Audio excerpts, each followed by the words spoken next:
বিসমিল্লাহির রহমানির রহিম। সুপ্রিয় আখাউড়াবাসী, জাতীয় দৈনিক তৃতীয় মাত্রা লন্ডন ভিত্তিক লন্ডন মিরর পক্ষ থেকে আপনাদেরকে জানাচ্ছি আন্তরিক শুভেচ্ছা এবং অভিনন্দন। আমরা আখাউড়া উপজেলার মনিমন্দির তুলাসীমল গ্রামের এমন একটা ব্যক্তিত্বের কাছে এসেছি যে লোকটা সার্বক্ষণিক আমরা দেখতেছি রাজনীতিবিদ একদিকে, আরেকদিকে সমাজসেবক, আরেকদিকে জনসেবক, আরেকদিকে গ্রামের উন্নয়নে, এলাকার উন্নয়নে কাজ করে যাচ্ছেন।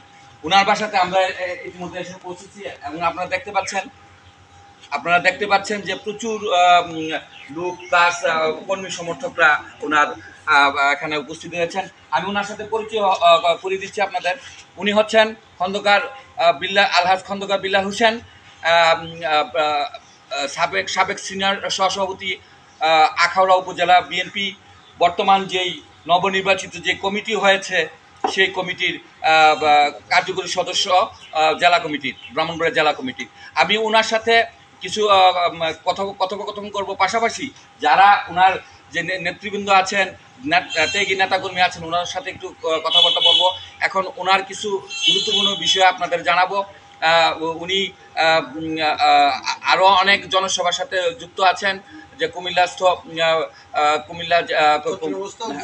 বৃহত্তর কুমিল্লার সদস্য, সাবেক সভাপতি এবং চট্টগ্রামস্থ আখাউড়া কমিটির উনি সাবেক সভাপতি। আচ্ছা যাক, এখন আমি ওনাকে কয়েকটা প্রশ্ন জিজ্ঞেস করব, যেটা গত 10 দিনে পুনর্মিলনী ঈদের আগে এবং পরে বাংলাদেশ জাতীয়তাবাদী দল বিএনপির জন্য উনি অজস্র সময় ব্যয় করেছেন, কঠোর পরিশ্রম করেছেন নেতাকর্মীদের নিয়ে, এবং বিভিন্ন হাট বন্দরে, বাজারে ঘুরে ঘুরে সাধারণ মানুষের সাথে কুশলাদি বিনিময় করেছেন। আচ্ছা খন্দকার বিল্লাল হোসেন, আপনি কেমন আছেন? আলহামদুলিল্লাহ, ভালো আছি। আচ্ছা যাক, এখন আমি জানতে চাচ্ছি মিডিয়ার পক্ষ থেকে আপনি আমাদের যে বর্তমান যে প্রেক্ষাপট, বিশেষ করে বাংলাদেশ জাতীয়তাবাদী দল এবং এটার বিষয়ে যিনি সাবেক এমপি ছিলেন, বিশ্ব ব্যাংকের বিকল্প নির্বাহী পরিচালক এবং সাবেক সচিব, হ্যাঁ, তারপর জননেতা মুশিউর রহমানের পক্ষে আপনি প্রচুর মাঠে ঘাটে পরিশ্রম করছেন, এবং আমরা দেখছি যে বিষয়টা আখাউড়া করবাতে আলোড়ন সৃষ্টি হয়েছে। এই বিষয়ে আপনার মতামত কি? বিসমিল্লাহির রহমানির রহিম। ঈদ পূর্ববর্তী সময়ে জেলা কমিটি, আমাদের বিএনপি জেলা কমিটি গঠিত হওয়ার পরপরই সার থেকে নির্দেশনা আসে যে খন্দকার এলাকাতে যান, এলাকাতে মানুষজনকে নিয়ে কাজকর্ম শুরু করে দেন। আমি তখন একবার আসছিলাম, আপনারা জানেন, আখাউড়া রেল স্টেশনে আপনারা আমাকে এবং আমাদের সাবেক সাধারণ সম্পাদক আবুল মনসুর মিশন সাহেবকে বিপুল সংবর্ধনা দিয়েছেন। তো ওই সংবর্ধনার পর থেকে এলাকাতে যোগাযোগ ছিল, আসা যাওয়ার মধ্যে ছিলাম। ঈদের আগে চলে আসলাম একদম গ্রামে, এসে কুরবানি করলাম। কুরবানি করে কুরবানির দিন থেকে শুরু করে আজকে 7ম দিবস পর্যন্ত ইনশাআল্লাহ পুরা আখাউড়াতে এবং কসবার কিছু অঞ্চলে আমি গিয়েছি, যোগাযোগ করেছি। আমার নেতাকর্মীবৃন্দ এবং আমার সহকর্মীবৃন্দ, ওনারাও আমার সাথে ছিলেন। আমরা অনেকগুলি সভা করেছি, অনেকগুলি সেমিনার করেছি, অনেকগুলি মিছিল করেছি। এই ভিডিও ফুটেজ আপনাদের কাছে নিশ্চয়ই আছে।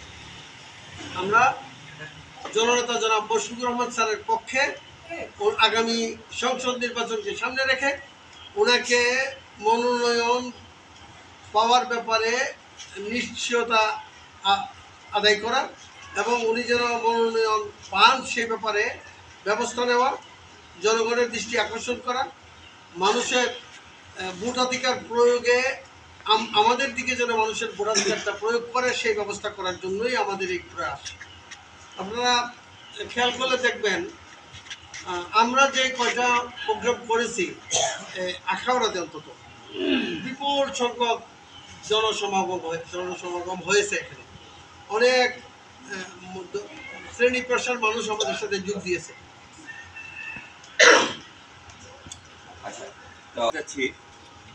আপনি তো ব্যক্তিগতভাবে আগে উপজেলা নির্বাচন করেছিলেন, পাশাপাশি রাজনীতির সাথে সম্পৃক্ত 1991 সাল থেকে, এটাও আমরা জানি। আপনার রাজনৈতিক ক্যারিয়ার দীর্ঘ। তো এই বিষয়ে আমি আপনার ভবিষ্যৎ পরিকল্পনা স্যারের উপস্থিতিতে অথবা অনুপস্থিতিতে এই বিষয়ে আপনার কাছে জানতে চাই। আমার অবস্থান খুব পরিষ্কার। আমাদের নেতা জনাব মোর্শেদুর রহমান, আমরা ওনার রাজনীতি করি দীর্ঘদিন। 1998 থেকে শুরু করে আজ পর্যন্ত এক নাগারে, এক রাস্তায়, এক পথে শুধুমাত্র মোর্শেদুর রহমান স্যারের নেতৃত্বে রাজনীতি করে এসেছি। বিএনপির কসবা, খাওড়া এবং ব্রাহ্মণবাড়িয়ার কোনো নেতা বলতে আমি ব্যক্তিগতভাবে শুধুমাত্র মোর্শেদুর রহমান স্যারকেই বুঝি। আমি দল থেকে খুব ভালো রেসপন্স পাইনি।